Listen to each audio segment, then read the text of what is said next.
Something followed them out of the mountains, and now it's no longer hiding. A few days after I uploaded my last video about the secret war in the Appalachian Mountains, I tried to move on. I really did. I told myself it was just another story. Another mystery people would watch, comment on, and forget. But something didn't sit right.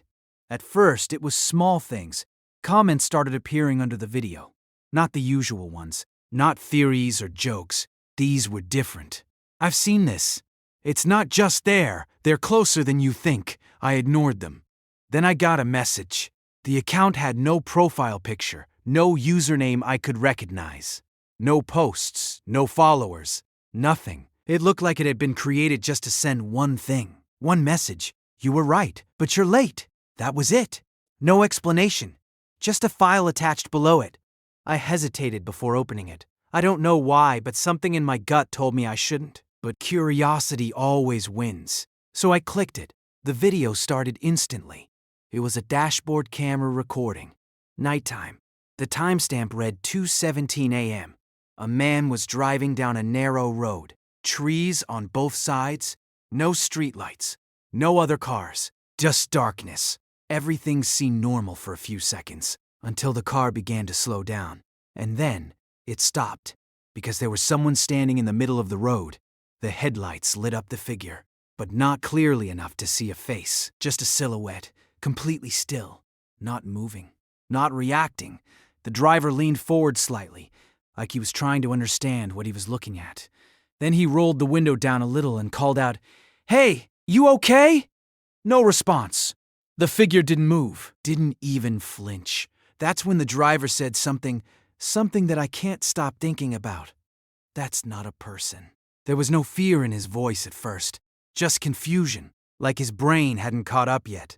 Then the figure moved, but not like a normal person. It didn't step forward naturally, it shifted, like it was copying the idea of walking.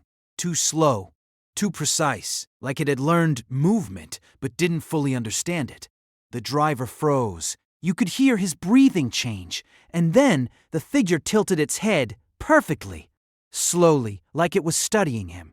Then it took one step closer. The video cut. No sound, no ending, just black.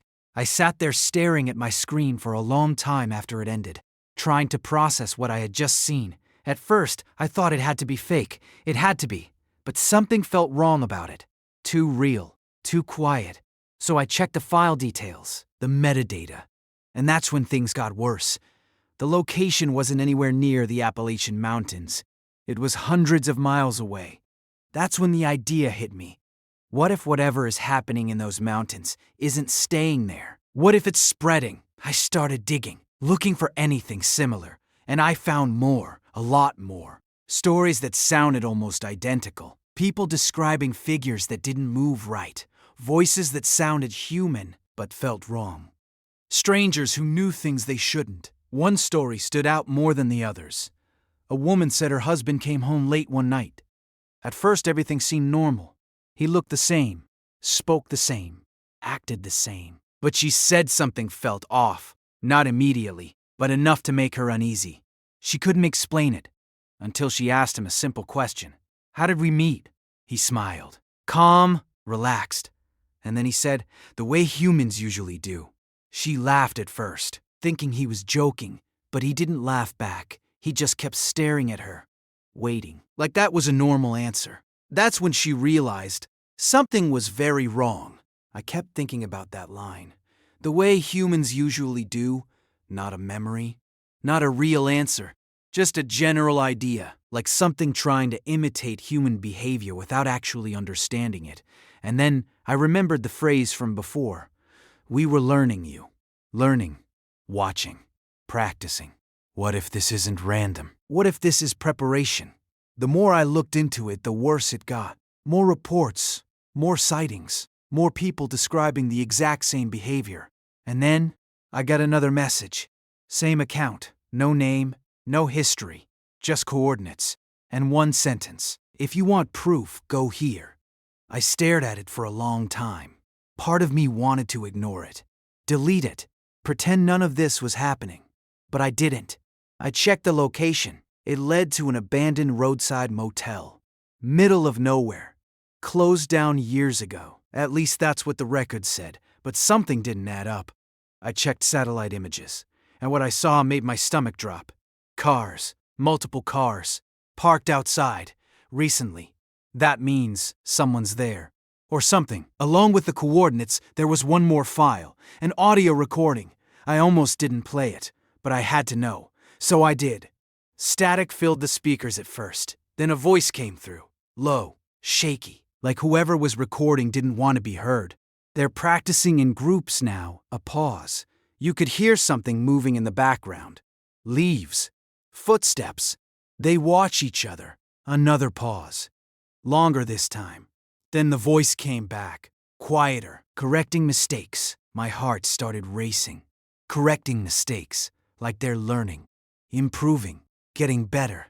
Then the voice whispered something that made everything worse. Some of them are perfect now. Perfect. That means no more mistakes, no more signs, nothing to give them away. And then, the final line. The one I can't stop thinking about. We don't know how many have already left the mountains. I don't know what's happening out there.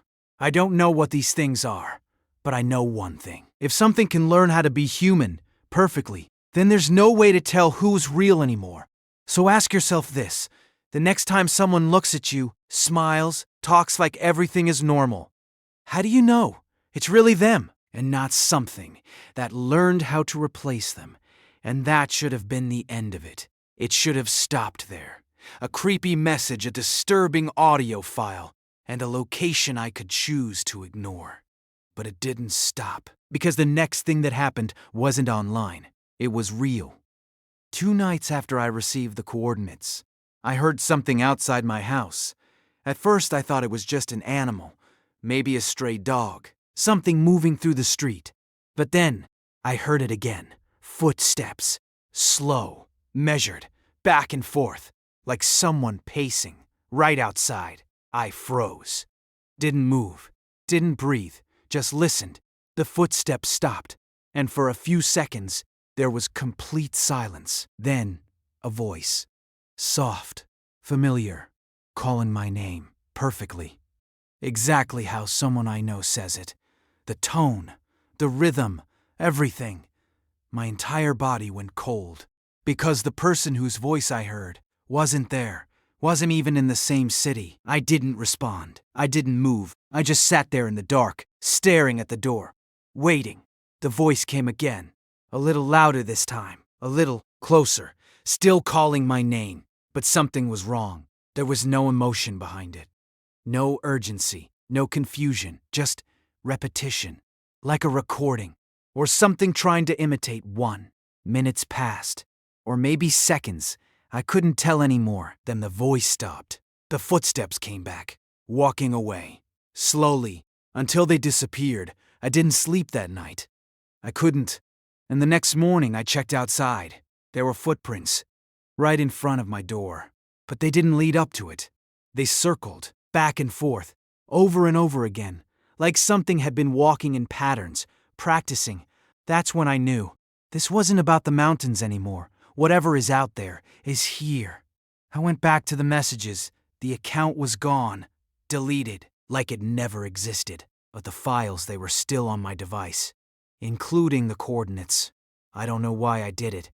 Maybe curiosity, maybe fear, maybe I needed to know if this was real. But later that night, I went. The road to the motel was empty. No lights, no signs, just darkness and trees. The kind of place where even the air feels wrong.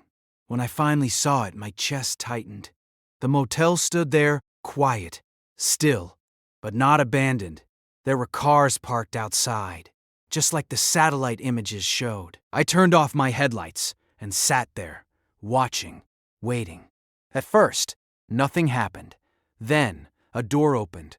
One of the rooms, a figure stepped out. Then another, and another.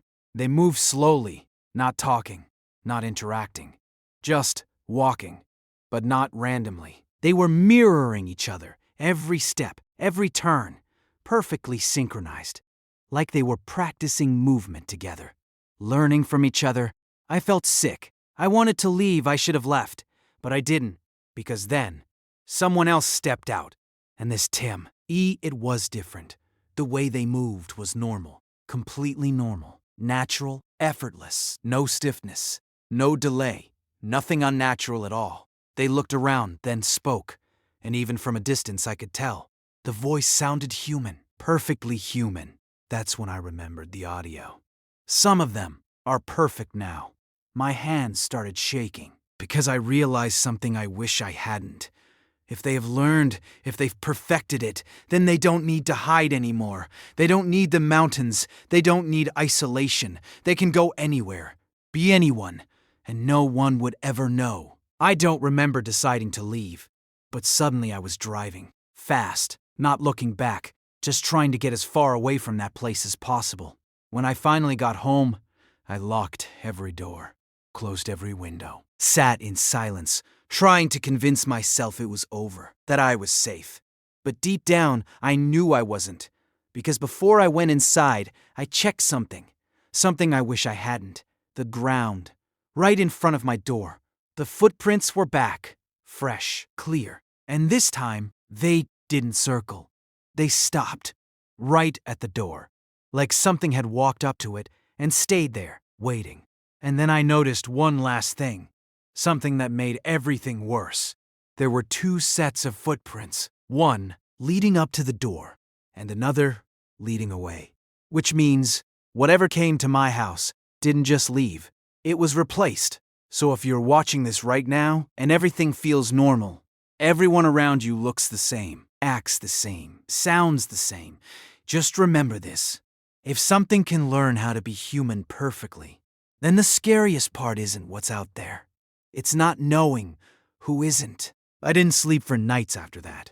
Every creak of the floor, every whisper of wind against the windows, my mind screamed that it wasn't just the wind. I started noticing small things I should have ignored. The mail, always slightly shifted. The furniture, just a little out of place. Voices on the phone, familiar, but wrong. I kept telling myself I was imagining it.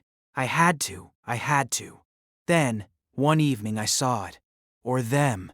I can't be sure which. A reflection in the window, standing behind me, perfectly still, watching, waiting. I turned around.